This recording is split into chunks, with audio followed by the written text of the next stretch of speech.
কদর তালাশ করুন, কদর যেন আমাদের মিস না হয়। আজকে থেকেই ক্যালেন্ডারে মার্ক করে রাখেন, কদর তালাশ করুন। রমজানের সবচেয়ে দামি সময়। বিষ্ণু বলেন, মান হরিমা খাইরাহা ফাকাদ হরিম, যে কদর মিস করলো সে সব মিস করলো, হি ইজ দ্য লুজার। আচ্ছা বলেন, এই বরকতের মাসে আমরা কি লুজার হতে চাই না গেইনার হতে চাই? সবাই বলেনি, বলেন এই রমাদানে আমরা লুজার হব না গেইনার হব? ইন্না আনজালনাহু ফি লাইলাতিল কদরি ওয়া মা আদরাকা মা লাইলাতুল কদর লাইলাতুল কদরি খায়রুম মিন আলফি শাহর। পড়েন আল্লাহু আকবার। লাইলাতুল কদরি খায়রুম মিন আলফি শাহর, হাজার মাসের চেয়েও সেরা। 1000 মাসে হয় 83 বছর 4 মাস। 83 বছর 4 মাস টানা ইবাদত করলে যেই সওয়াব, কদরের রাতে ইবাদত করলে অতটুকু সওয়াব আপনি পাবেন। আল্লাহ সেটা বলে নাই, আল্লাহ বলে তার চাইতে বেশি সওয়াব দিয়ে আপনার আমলনামা ভরে দিবে কে? কদর যেন মিস না হয়। 21, 23, 25, 27, 29 নাকি খালি 27? আপনারা কি খালি 27? হ্যাঁ না, ফালতামিসু ফিল আশরিল আওয়াখিরি ফিল মিনাল ভিতরি, রমজানের শেষ দশকের বেজর রাতগুলোকে কদর হিসেবে তালাশ করো। আল্লাহর হাবিব সাল্লাল্লাহু আলাইহি ওয়াসাল্লাম শেষ 10 দিন টানা ইবাদত করতেন, টানা ইবাদত। ইদা জাআল আশরু আহিয়াল লাইলা আইকাযা আহলা ওয়া জাদ্দা ওয়া শাদ্দাল মিজার, সারা রাত জেগে ইবাদতের নজির নবীজির নাই, শুধু রমজানের শেষ দশক ছাড়া। সুবহানাল্লাহ বলেন। নিজেও ঘুমাতেন না, ফাতেমা রাদিয়াল্লাহু তাআলা আনহু, আলী রাদিয়াল্লাহু তাআলা আনহু কাউকে ঘুমাতে দিতেন না, সবাইকে জাগিয়ে তুলতেন। আমরা সারা রাত জেগে ইবাদত করব, রাজি আছেন তো? কদর যেন আমাদের মিস না হয়। আজকে থেকেই ক্যালেন্ডারে মার্ক করে রাখেন, সব কাজ পেছনে ফেলে, সব ব্যস্ততাকে পেছনে ফেলে ইবাদতের জন্য আমরা প্রস্তুত থাকবো কদরের রাতে। কোনোভাবে কদর যেন আমাদের মিস না হয়, ইনশাআল্লাহ। বলেন তো সবাই? পারলে ইতিকাফ করবেন। আল্লাহর হাবিব সাল্লাল্লাহু আলাইহি ওয়াসাল্লাম প্রতি বছর 10 দিন ইতিকাফ করতেন। যে বছর ইন্তেকাল করবেন সে বছর 20 দিন ইতিকাফ করেছেন। আপনি বলবেন, হুজুর ইতিকাফ না করলে সমস্যা কি? আমার নবী একটা ইবাদত সারা জীবনেও ছাড়ে নাই, আর আপনি জীবনে একবারও করেন নাই। এবার হিসাব আপনার কাছে, হিসাব আপনার কাছে। না পারলে অন্তত রাত্রি বেলাগুলো মসজিদে কাটাবেন। পারবেন তো ইনশাআল্লাহ? সব শেষে শিশু এবং নারীদের ব্যাপারে বিশেষ খেয়াল রাখবেন। শিশুদের রমাদানের ব্যাপারে উৎসাহ দেন, তাদের প্রস্তুতি নেওয়ান, তাদেরকে রোজা রাখতে দিবেন। আমার ভাইয়েরা এবং বোনেরা, পর্দার আড়ালে মায়েদেরকে বলবো, চাপাই নবাবগঞ্জের মায়েরা, একদিন 2 দিন না খেয়ে থাকলে আপনার ছেলে মেয়ে মারা যাবে না। ঠিক কিনা বলেন? ওদেরকে উৎসাহিত করেন, ওদের ছোট্ট যারা রাখতে দেন, বলেন যে বাবা সকাল থেকে দুপুর পর্যন্ত না খেয়ে থাকলে তোমার অর্ধেক রোজা, এরকম 2 দিন অর্ধেক মিলে তোমার 1 রোজা। এরকম আমি কত রোজা রাখছি ছোটবেলায়, কোনো হিসাবই নাই। আমার দাদি বলতো, সকাল থেকে না খেয়ে দুপুর 12টা পর্যন্ত রাখলে নাকি অর্ধেক হয়, এরপরের দিন অর্ধেক, 2 অর্ধেক মিলে 1 রোজা। এটা তো আসলে রোজা হয় না, কিন্তু তাকে উৎসাহ দেয়া। ইফতার প্রোগ্রাম গুলোতে নিবেন আমাদের বাচ্চাদেরকে, দেখবেন যে ওর ক্ষুধা লাগতেছে, খায় না, কারণ কেউ খায় না। একজন আজান দিচ্ছে, সবাই খেজুর নিয়ে ইফতার করতেছে। এই দৃশ্য, এই ট্র্যাডিশন, এই ইবাদত, এই তারবিয়া ওর আগামীর জীবনটাকে সুন্দর করবে। চিল্লায়া বলেন ঠিক কি না? এভাবে আগামীর প্রজন্মকে আমাদের গড়তে হবে। শিশুদের রোজার ব্যাপারে প্রস্তুতি নিন, উৎসাহ দিন। আর নারীদেরকে কষ্ট দিবেন না। সারা দিন পেঁয়াজু, আলুর চপ, বেগুনি, পাকোড়া, ছোলা, মুড়ি, শরবত, রুয়াফজা আছে না নাই? বানাতে বানাতে আমাদের বোনেরা কাহিল হয়ে যায়, আর তারাবি পড়তে পারে না, ইবাদত করতে পারে না। আমরা যেন আমাদের বোনদের প্রতি ইহসান করি। পারবেন তো সবাই? এই 7টি করণীয়, 7টি বর্জনীয়। 1 নাম্বার, বিলম্বে ইফতার করবেন না কখনো। 1 নাম্বার, দেরি করে ইফতার করা নিষিদ্ধ। ইহুদিরা দেরি করে ইফতার করে। লা ইয়াজালুন নাসু আলা খাইরিন মা আজ্জালুল ফিতরা। বিশ্বনবী বলেছেন, এই উম্মত যতদিন আগে আগে ইফতার করবে, এই উম্মতের কপাল থেকে কল্যাণ কেউ ছিনিয়ে নিতে পারবে না। চিল্লায় বলেন ঠিক কি না? আজানের জন্য বসে থাকবেন না, সময় দেখবেন। স্থানীয় সময় যখন সূর্যাস্ত হওয়া মাত্রই বিসমিল্লাহ, খেজুর খেয়ে ফেলবো। পারবেন তো? নাকি দেরি করবেন? 2 নাম্বার, রমাদানের পবিত্রতা বজায় রাখবো, কোনো তর্ক বিতর্ক অশ্লীলতায় আমরা জড়াবো না, ঝগড়া করবো না, সরাসরিও না, ফেসবুকেও না। করবেন কেউ গালি দিলে বলবেন ইন্নিমরুউন সায়েম, আমি রোজাদার। আল্লাহর হাবিব শিখিয়েছেন কেউ যদি তোমার গালি দেয়, কটু কথা বলে, অশ্লীল কথা বলে, রমজানে তুমিও বলতে পারবা না, তুমি বলতে পারবা ইন্নিমরুউন সায়েম, আমি রোজাদার। আজকে থেকে নিয়ত করেন রমজানে কেউ গালি দিলে আপনি একটা গালি দিবেন নাকি? কি বলবেন? রোজাদার, রমজানের পবিত্রতা আমি ভঙ্গ করতে পারবো না। অশ্লীল নাটক সিনেমা আমরা দেখবো না। ব্যাড হ্যাবিট থাকলে রমাদানে এটা ছাড়ার মহা সুযোগ। স্মোকিং এর অভ্যাস আছে অনেকের, ঠিক কিনা? চাঁপাইনবাবগঞ্জে আপনারা স্মোকিং করেন? হ্যাঁ, না না আমরা করি না। বলেন করি না? করবেন না কেউ? যদি কারো থাকে, কে করে হাত তোলালাম না আমি। এই রমাদানে এই স্মোকিং হ্যাবিট থেকে আমরা বেরিয়ে আসবো, ঠিক কিনা বলেন? 3 নাম্বার, আমরা মিথ্যা বলবো না। বিশ্বনবী বলেন মানলাম ইয়াদা কাওলা যুরি ওয়াল আমালা বিহি ফালাইসা লিল্লাহি হাজাতুন ফি আইয়াদা তাআমাহু ওয়া শারাবা। যে রমজানে মিথ্যা কথা, মিথ্যা কাজ, মিথ্যা সাক্ষী ছাড়তে পারে নাই, তার না খেয়ে থাকা, উপবাস থাকা দিয়ে আল্লাহর কিছু যায় আসে না। এজন্য মিথ্যার সাথে আমাদের কোনো সম্পর্ক আছে? মিথ্যা বলবো না। 4 নাম্বার, অপচয় করব না। ইন্নাল মুবাযযিরিনা কানু ইখওয়ানাশ শায়াতিন ওয়া কানা শাইতানু লিরাব্বিহি কাফুরা। অপচয়কারী শয়তানের ভাই। আচ্ছা, যে শয়তানের ভাই ও নিজেও আরেকটা কি? শয়তান। যে শয়তানের ভাই ও নিজেও আরেকটা কি? অপচয় করব না। ইফতারি করতে যে আমরা অনেকে অপচয় করি, এগুলো করবেন আপনারা? না, অপচয় অপব্যয় করব না। 5 নম্বরে রিয়া, লোক দেখানো ইবাদত আমরা করব না। লোক দেখানোর জন্য নামাজ, রোজা, জিকির, তেলাওয়াত, দান সদকা এগুলো করলে আল্লাহর দরবারে এগুলো কবুল হবে। বিশ্বনবী বলেন দাজ্জালের ফিতনার চেয়ে একটা বড় ফিতনার ভয় আমি করি, সেটা কি? আর রিয়া, শো অফ মেন্টালিটি, লোক দেখানো মানসিকতা। এটা থেকে আমরা বিরত থাকবো ইনশাআল্লাহ।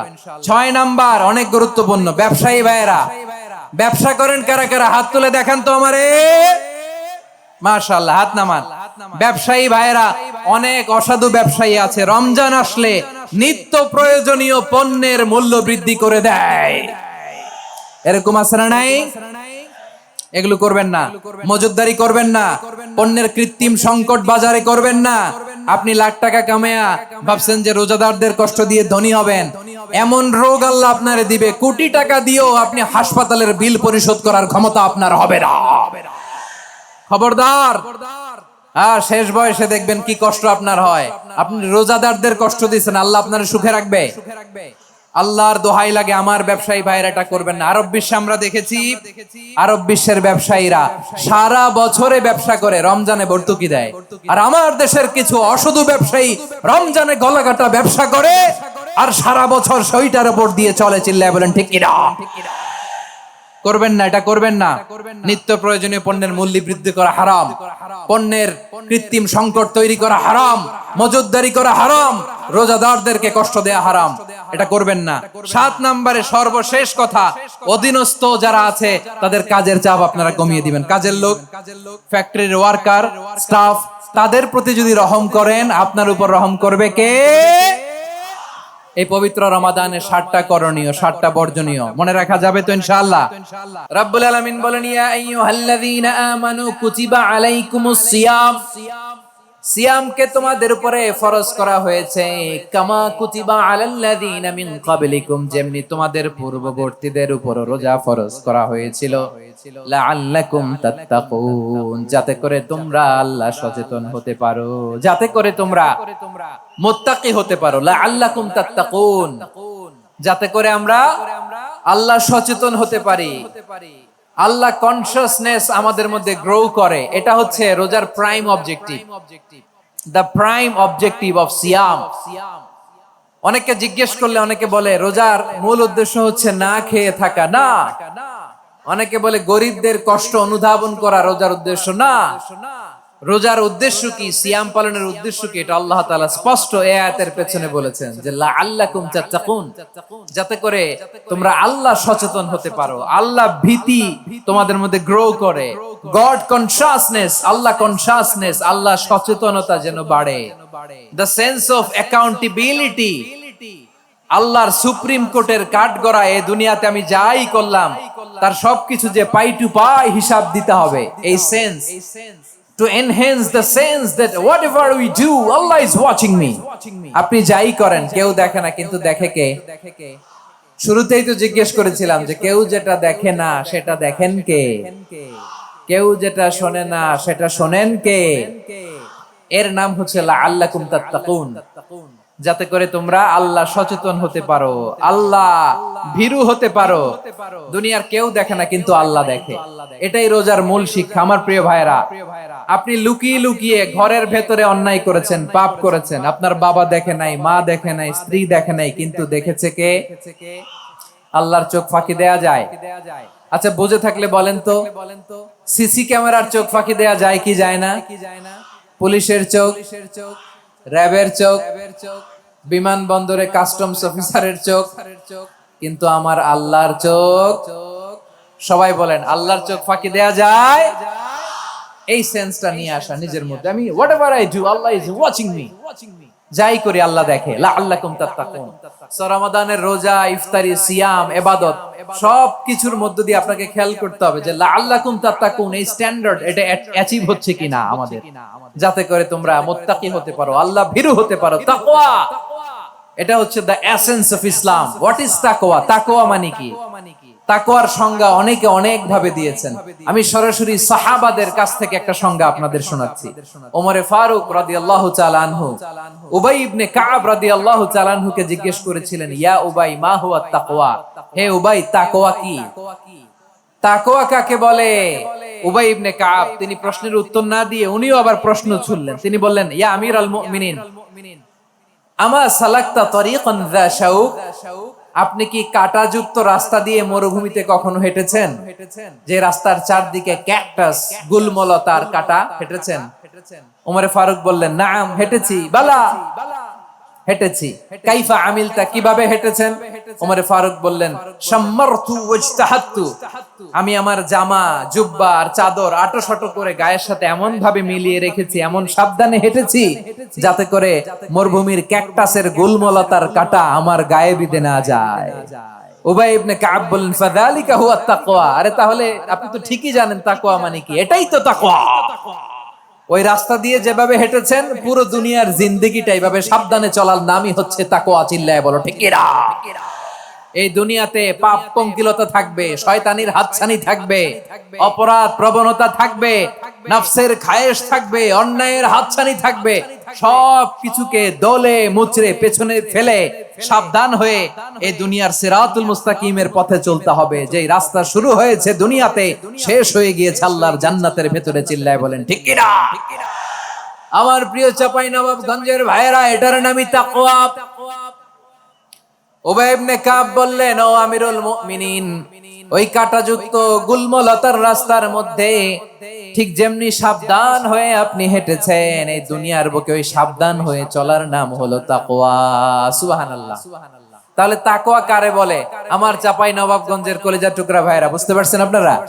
হ্যাঁ, তাকওয়ার শুধু দুইটা নমুনা আপনাদের সামনে পেশ করব, আপনাদের ক্লিয়ার হয়ে যাবে। একটা নমুনা তো দিলাম, আরেকটা নমুনা, সেটাও ওমরে ফারুক রাদিয়াল্লাহু তাআলা আনহুর জীবনী থেকে।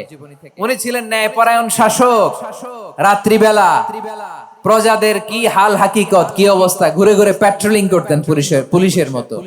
তো সারা রাত প্যাট্রোলিং করে সারা রাত তিনি ঘুরেছেন কার কি অবস্থা দেখে। শেষ রাতে তিনি ফিরে আসতেছেন। তিনি থাকতেন, সহিহ বুখারীতে এসেছে, কানা ইয়াসকুনু ফি আওয়ালিল মদিনা, মদিনার উঁচু এলাকায় থাকতেন। তো ফিরে আসার সময় উনি একটা প্রাচীর বেষ্টিত ঘরের পাশে দুইজন নারীর কথোপকথন শুনতে পেলেন। কয়জন নারী? দেখি আপনাদের মনোযোগ আছে কিনা, বলেন কয়জন নারী?